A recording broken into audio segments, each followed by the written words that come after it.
Naniniwala ba kayo na may isang batang babae na ang best friend ay hindi tao kundi hayop? Ayaw niyong maniwala?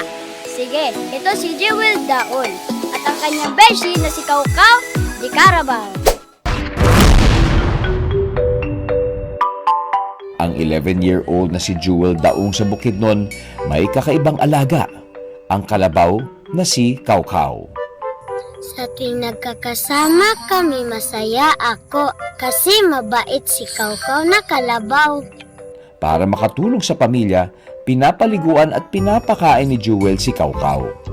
Hi guys! Nanguha may kumpas para kay Kaw-Kaw!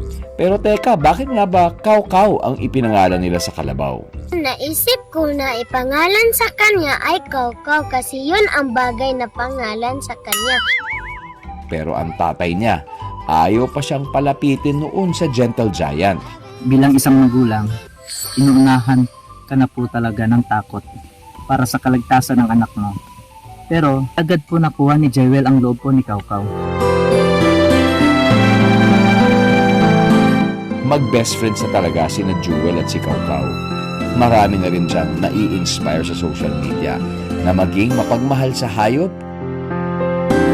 Si Jewel hindi lang pala kalabaw ang alaga. Kilalanin sila mamaya. 11 years old pa lang si Jewel Duang pero marami na siyang kabarkada. Walang iba kung hindi ang mga hayop sa farm nila. May 8 po akong aso, may 4 po akong kambing, may isa rin akong manok. At dahil sa mga hayop na tututo rin tayo magmahal nang walang hinihinging kapalit.